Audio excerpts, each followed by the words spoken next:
سے پہلے جناب نے جو کلام پڑھا تھا اس میں ایک شعر جو انہوں نے نثر میں پڑھا تھا، جس کا ایک جملہ یہ ہے کہ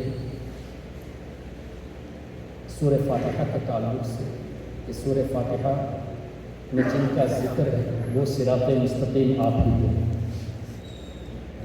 یہ جو جملہ ہے صراط مستقیم حضور علیہ الصلوۃ والسلام کی، یہ قرآن کریم سے ثابت ہے، بلکہ حضور کے صدقے میں یہ اللہ کے اولیاء پر بھی ثابت ہے۔ اللہ تعالیٰ نے قرآن کریم میں ارشاد فرمایا وَأَنَّ هَذَا صِرَاطِي عَلَيَّ مُسْتَقِيمٌ، اس طرح کی آیت کریمہ کہ میرے نیک بندوں کا راستہ یہ صراط مستقیم۔ تو صراط مستقیم کیا ہے؟ اولیاء کرام کا راستہ ہے، یہ قرآن کریم۔ تو کیا پتہ چلا سیدنا صدیق اکبر ہو، فاروق اعظم ہو، عثمان غنی ہو، مولا علی مشکل کشا ہو، دیگر صحابہ کرام، امام اعظم، امام مالک، امام شافعی، امام احمد بن حنبل، سیدنا غوث اعظم، سیدنا خواجہ غریب نواز، سیدنا شیخ شہاب الدین سہروردی، شیخ بہاؤالدین نقشبندی، امام ابو الحسن علی شاذلی، سید احمد کبیر رفاعی، حضرت میرا دادا سرکار اور مخدوم سینا، اس طرح جتنے بھی اولیاء کرام ہیں یہ سب کے سب صراط مستقیم، ان کا راستہ سیدھا راستہ۔ اور حضور علیہ الصلوۃ والسلام کی شان تو یہ کہ اللہ نے قرآن کریم ہی میں ارشاد فرمایا وَإِنَّكَ لَتَهْدِي، کیا مفہوم ہوا؟ اور بے شک آپ، انک بے شک آپ، لتہدی ضرور، صراطک المستقیم سیدھی راہ دکھانے والا۔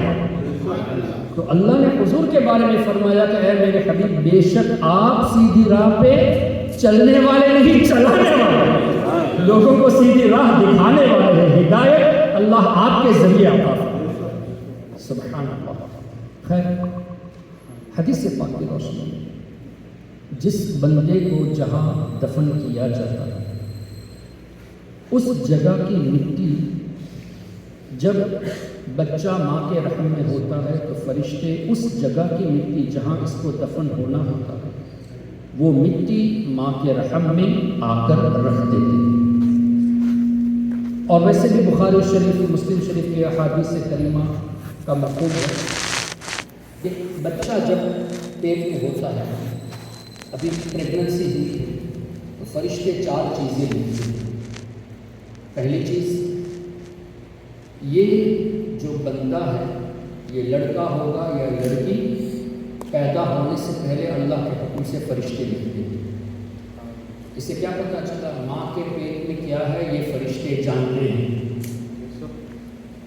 ایک اور چیز لکھتے ہیں، اس بندے کی زندگی کتنی ہوگی، دنیا میں 1 دن رہے گا، 1 سال رہے گا، 25 سال رہے گا، 50 سال رہے گا، 80 سال رہے گا، ہم کو نہیں معلوم ہم کتنے سال رہنے والے ہیں، لیکن وہ فرشتے اللہ کے حکم سے جانتے ہیں کہ ہم کتنے دن قیام کرنے والے ہیں۔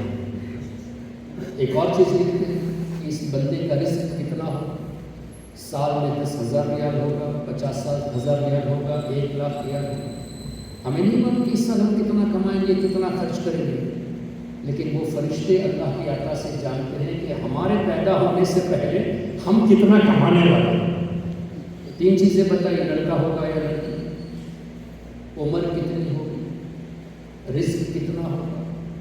اچھا، ہم کو یہ بھی نہیں معلوم، اللہ تعالیٰ ہم سب کو ایمان والی موت نصیب فرمائے اور موت کے وقت غوث پاک کا دیدار بھی نصیب فرمائے۔ یہ بندہ موت کے وقت نیک ہو کر مرے گا یا بدبخت ہو کر مرے گا یہ بھی فرشتے پہلے سے لکھ دیتے ہیں۔ اب یہ بخاری شریف کی حدیث کا مطلب کیا کسی کو آپ نے یہ آبجیکشن کرتے ہوئے سنا کہ فرشتے کو کیسے معلوم ماں کے پیٹ میں کیا ہے، جب اللہ نے فرمایا وَيَعْلَمُ مَا فِي الْأَرْحَامِ، اللہ ہی کو معلوم ہے ماں کے پیٹ میں کیا ہے، کوئی آبجیکشن نہیں۔ اور اللہ نے یہ بھی فرمایا وَمَا تَدْرِي نَفْسٌ مَاذَا تَكْسِبُ غَدًا وَمَا تَدْرِي نَفْسٌ بِأَيِّ أَرْضٍ تَمُوتُ، کون کل کیا کرے گا، کون کہاں مرے گا، یہ کسی کو نہیں معلوم، لیکن یہ فرشتے جانتے ہیں کہ کل کیا کرے گا۔ ظاہر جو لکھنے والے فرشتے ہیں وہ بھی تو جانتے ہیں ہمارے اعمال کو لکھتے ہیں، یہاں تک کہ ہم نیکی کا ارادہ کرتے ہیں، ارادہ جیسے میں نے یہ نیت کی کہ میں اس جلسے سے جب باہر جاؤں گا تو انشاءاللہ کعبہ شریف کی زیارت کر کے ثواب حاصل کروں گا۔ میں نے نیت کی، فرشتے نے اجر لکھ دیا، اور یہ عمل اب ہو گیا تو 10 گنا ثواب لکھا جائے گا۔ اور اگر کسی نے گناہ کی نیت کی تو فرشتے لکھتے نہیں، گناہ جب کر لیتا ہے تب لکھتے ہیں۔ اب مجھے بتائیے آپ کے دل میں اس وقت کیا ارادہ ہے؟ کیا میں جانتا ہوں؟ لیکن یہ فرشتہ ارادہ جانتا ہے تبھی تو لکھ دیا گیا۔ نیکی کا ارادہ جان لیا تبھی لکھا، اور برائی کا ارادہ جان لیا تبھی لکھے نہیں۔ تو اللہ نے ان فرشتوں کو یہ علم بھی دیا کہ ہمارے دل میں کیا ہے، یہ فرشتے لیکن کسی نے کوئی آبجیکشن نہیں کی۔ یہی بات ہم نے کہا کہ ہمارے آقا صلی اللہ علیہ وسلم ہر بندے کے اعمال جانتے ہیں اور دلوں کے ارادوں کو بھی جانتے ہیں۔ ہم اسی پاسبل کہ حضور جانتے ہیں، جبکہ اللہ نے فرمایا اللہ ہی جانتا ہے۔ یہ آیت کریمہ فرشتوں کے تعلق سے کیوں پیش نہیں کی؟ آیت تو ایک ہی ہے، یہ آیت فرشتوں کے تعلق سے پیش نہیں کیے لیکن حضور کے تعلق سے پیش کی۔ اب مطلب کیا ہوا؟ اللہ نے فرمایا میں جانتا ہوں، لیکن اللہ نے یہ تو نہیں فرمایا کہ میں نے کسی کو یہ علم دیا بھی نہیں، یہ تو نہیں فرمایا۔ علم دینے کی نفی نہیں، تو اللہ نے جس کو جتنا چاہا اتنا علم سے نوازا، تو فرشتوں کے علم غیب کیا گیا، اس پر آبجیکشن نہیں۔ جبکہ فرشتے خادم ہیں تو مخدوم کے تعلق سے بات آتی ہے تو آبجیکشن کرنا۔ اس سے کیا پتہ چلا؟ ہمارے نبی سے بغض ان کے دلوں میں ہے، جس کی وجہ سے ایسا اعتراض کرتے ہیں۔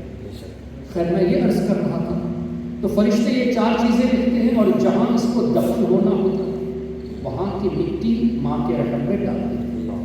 اب کیا پتہ چلا اگر کسی کی موت ہندوستان میں کلکتہ شہر میں ہونی ہے، دفن وہاں ہونا ہے، تو اس کا مطلب کلکتہ شہر کے اس مٹی کو لے کر فرشتوں نے ماں کے رحم میں رکھ دیا۔ اور اللہ سب کو نصیب فرمائے کسی کی مٹی مدینہ شریف سے تدفین وہاں ہو۔ لیکن یہ بھی ایک بزرگ نے ساؤتھ انڈیا کے ایک سید صاحب نے ہم سے بتایا کہ ایک بہت بڑے بزرگ تھے، وہ مدینہ شریف جب آتے تھے تو وہ اس ڈر سے رہتے تھے کہ جانا نہیں چاہتے تھے کہ کہیں مجھے موت مدینہ شریف کے علاوہ نہ آ جائے۔ یہ خوف تھا، مدینہ شریف میں موت کی بہت تمنا تھی اور ہونی بھی چاہیے۔ کیوں؟ ہمارے آقا صلی اللہ علیہ وسلم نے اس طرح ارشاد فرمایا کہ اگر تم میں سے کسی سے ہو سکے کہ وہ مدینے میں مرے تو چاہیے کہ اسے مدینے میں مرے۔ من استطاع ان یموت بالمدینہ او کما قال، جو استطاعت اس بات کی رکھتا ہے کہ وہ مدینے میں مرے تو اسے چاہیے کہ مدینے میں مرے۔ کیوں؟ جو مدینے میں مرے گا اس کی میں شفاعت کرتا ہوں۔ حضور علیہ السلام جس کی شفاعت کر دے تو جنت تو کنفرم ہو چکی ہے۔ ابھی تو اعلیٰ حضرت نے فرمایا طیبہ میں مر کے ٹھنڈے چلے جاؤ آنکھیں بند، سیدھی سڑک شہر شفاعت نگر، سیدھی سڑک یہ شہر شفاعت نگر۔ اچھا تو عرض یہ کر رہا تھا تو وہ بزرگ نے دیکھا، شوق یہی تھا کہ میں مدینہ شریف کو چھوڑ کر نہ جاؤں، لیکن ایک بار خواب میں دیکھا کہ فرشتے جنت البقیع میں کچھ قبریں کھود رہے ہیں اور کچھ جسموں کو نکال کر ہٹا رہے ہیں اور کچھ جسموں کو وہاں آ کر رکھ دیتے ہیں۔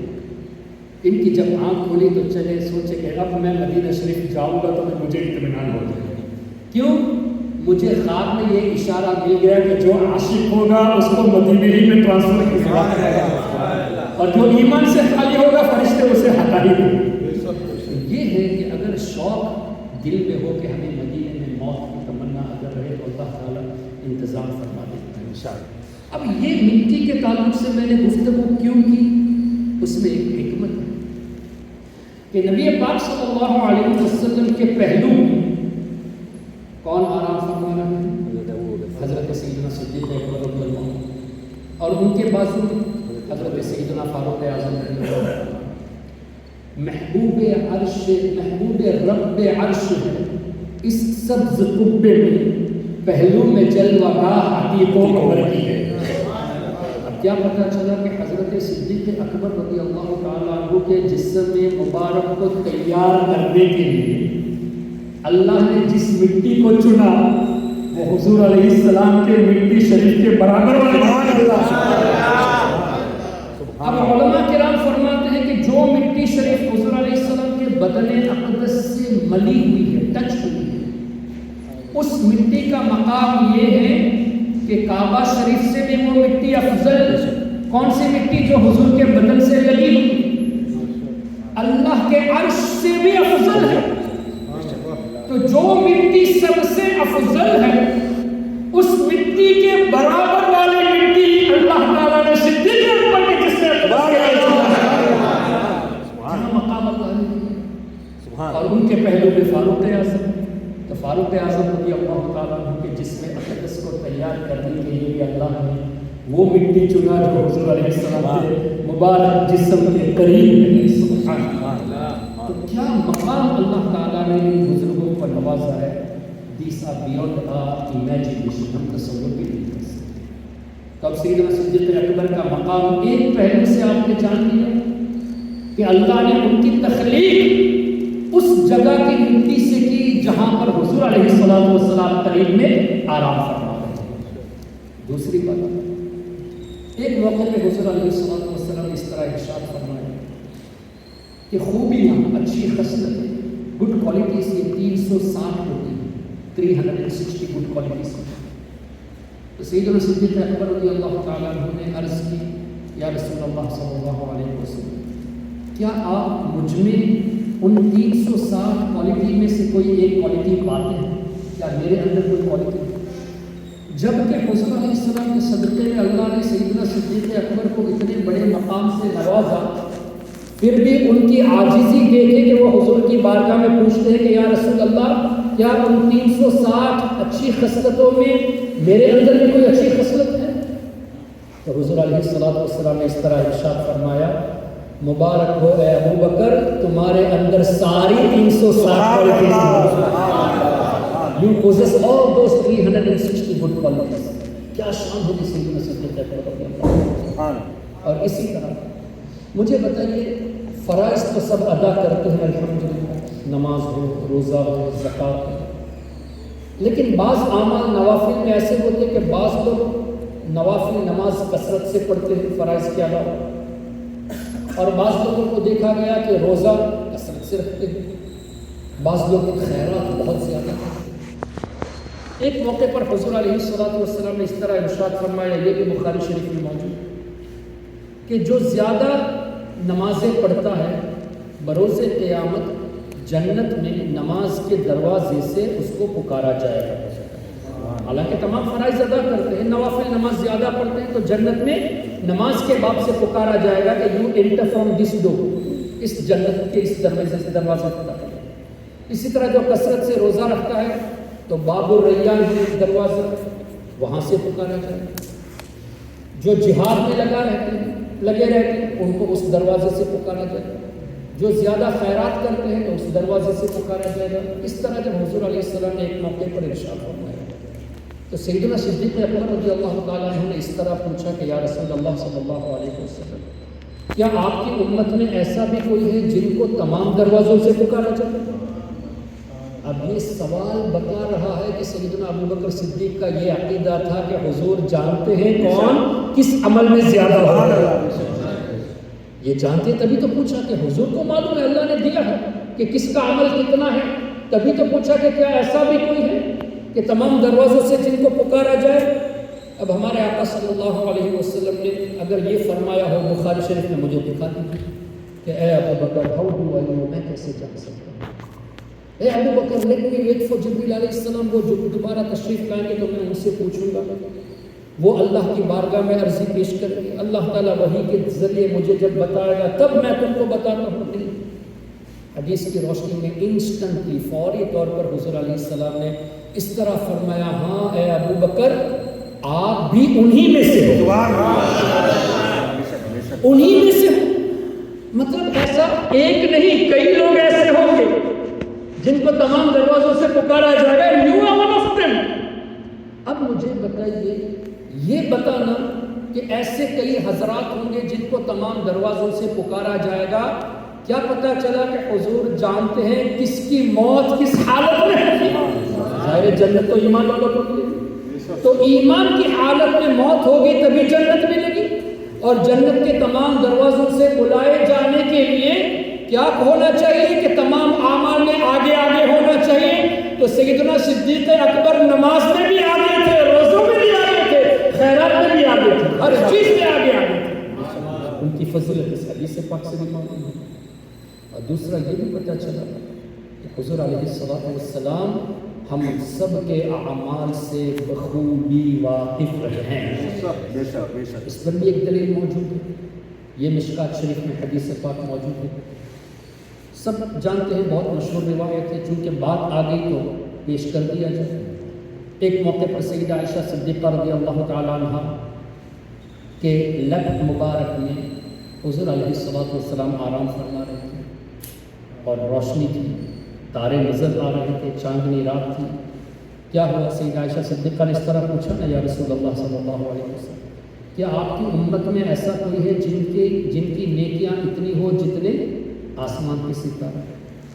اب یہ سوال بھی بتا رہا ہے کہ سیدہ عائشہ صدیقہ بھی جانتی ہے کہ حضور سے نہ تارے چھپے نہ امت کے اعمال چھپے۔ کچھ تارے تو ہمیں نظر آتے ہیں، لیکن کروڑوں کی تعداد میں تارے ہیں جو ہمیں نظر نہیں آتے، اور پہلے آسمان میں کتنے تارے، پھر دوسرے تیسرے ساتوں آسمان میں ہم کو کیا نظر آتا ہے؟ لیکن حضور علیہ السلام نے یہ بھی نہیں فرمایا اے عائشہ ہاؤ ڈو آئی نو، کچھ تارے تو سامنے نظر آتے ہیں، کچھ نہیں آتے، اور کتنے تارے ہیں میں کیسے جانوں؟ نہیں۔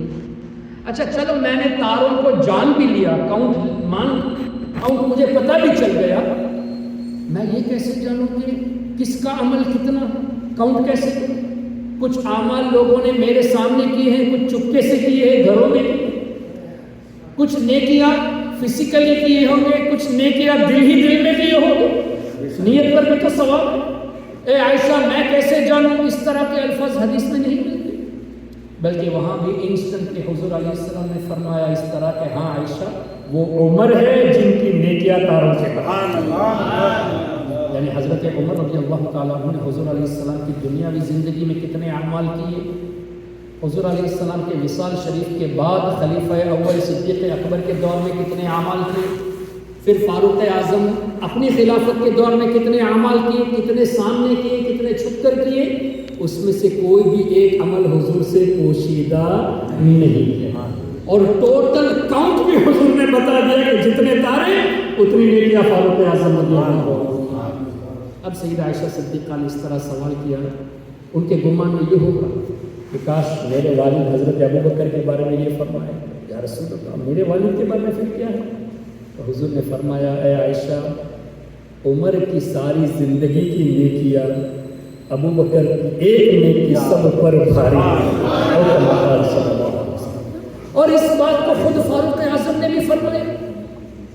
حضرت فاروق اعظم رضی اللہ تعالیٰ عنہ نے خود ایک موقع پہ فرمایا کہ میری زندگی کے تمام اعمال میں صدیق اکبر کے ایک نیکی جو غار ثور میں انہوں نے گزاری تھی وہ مجھے دے دے، اور تمام زندگی کی نیکیاں مجھ سے وہ لے۔ فاروق اعظم نے اس بات کو اعتراف کیا کہ تمام میری زندگی کی نیکیاں، اب مجھے بتائیے تمام زندگی کی نیکیوں میں we are trying to understand the ranks of the noble صحابہ اور ان کی محبت ایک دوسرے سے، ادب ایک دوسرے سے۔ دیکھیں نماز سے بڑھ کر کوئی چیز نہیں، روزے یہ بھی فرض ہے، حج بھی فرض ہے، زکوٰۃ بھی فرض ہے، اور باقی اعمال جہاد بھی فرض ہے۔ کیا کیا اعمال فاروق اعظم نے نہیں کی؟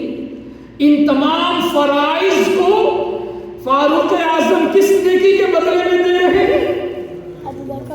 حضور علیہ السلام کی رفاقت، the closeness to رسول اللہ صلی اللہ علیہ وسلم۔ کب غار ثور میں کیا پتا چلا حضور علیہ السلام کے ساتھ سیدنا صدیق اکبر کا ان ایام میں 3 دن وقت گزارنا یہ نماز سے بھی افضل ہے، وضو سے بھی افضل ہے، زکوٰۃ سے بھی افضل، حج سے بھی افضل، جہاد سے بھی افضل۔ سبحان اللہ، سبحان اللہ۔ تبھی تو اعلیٰ حضرت نے اس طرح ارشاد فرمایا مولا علی نے واری تیری نیند پر نماز، بہت مشہور واقعہ ہے عصر نماز کا۔ تو مولا علی نے حضور علیہ السلام کے ریسٹ کے لیے، ان کے آرام کی خاطر نماز ترک کر دی۔ ظاہر ہے نماز مس ہوتی جائے گی تو پڑھ سکتے ہیں، قضا ہو جائے گی تو دوبارہ پڑھ سکتے ہیں، لیکن حضور کی تعظیم میں کمی آ گئی تو اس کو کیسے پورا کیا جائے؟ تو مولا علی نے واری تیری نیند پر نماز، بھی عصر سب سے جو اعلیٰ خطر کی. قرآن کریم میں رب نے فرمایا حافظوا علی الصلوات والصلاۃ الوسطی، نماز کی حفاظت کرو، خاص کر بیچ والی نماز. اور مفسروں نے یہاں عصر کا تذکرہ فرمایا، اور وہ بھی عصر سب سے جو اعلیٰ خطر کی.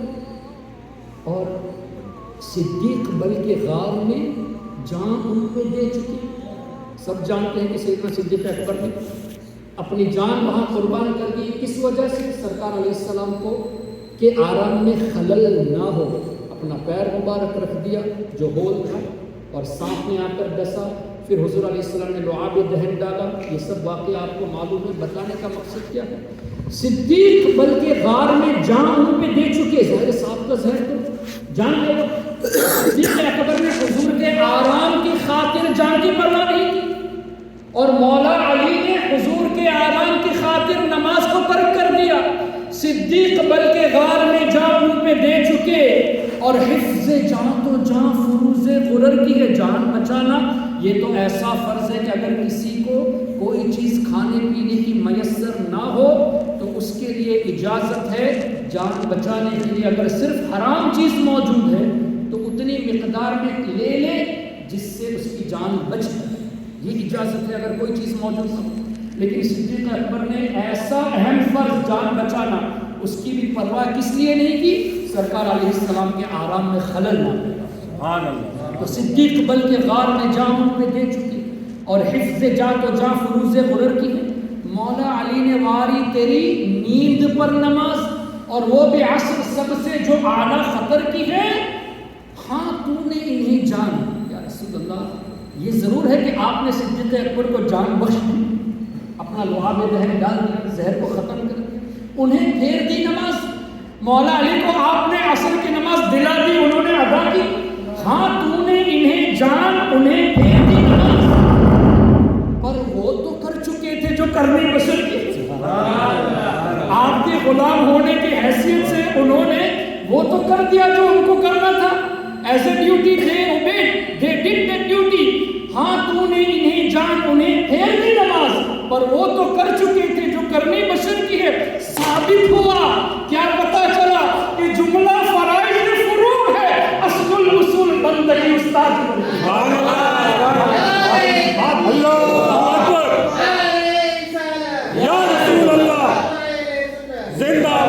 تمام فرائض یہ بعد میں ہیں.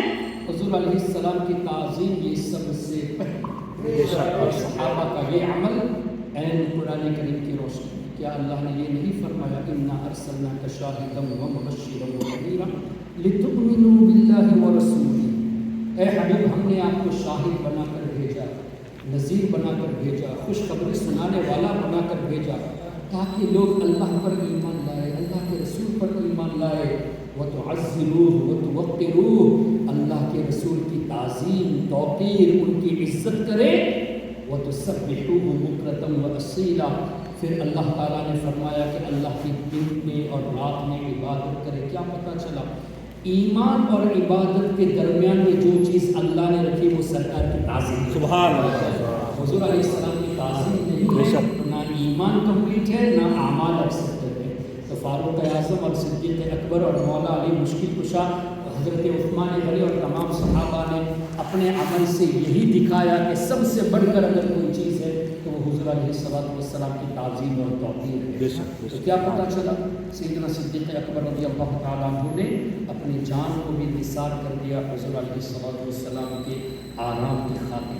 میں یہ عرض کر رہا تھا، حضور علیہ السلام نے ارشاد فرمایا. سیدنا صدیق اکبر رضی اللہ تعالیٰ عنہ نے یہ سوال کیا، اور یہاں فاروق اعظم رضی اللہ تعالیٰ عنہ کے تعلق سے ارشاد فرمایا. سیدہ عائشہ صدیقہ نے یہ سوال کیا تو حضور علیہ السلام نے اس طرح فرمایا کہ ابو بکر کی ایک نیکی عمر کی تمام زندگی کی نیکیوں پر بھاری ہے. اور وہ نیکی کون سی؟ جو غار ثور میں حضور علیہ السلام کی رفاقت سیدنا صدیق اکبر رضی اللہ تعالیٰ عنہ کو میسر ہوئی. اس سے بھی سیدنا صدیق اکبر رضی اللہ تعالیٰ عنہ کے مقام کا اندازہ ہم لگا سکتے ہیں، لیکن حقیقت یہ ہے کہ لگا ہی نہیں سکتے. کیوں لگا نہیں سکتے؟ حدیث قدسی ہے، اولیاء کی تحت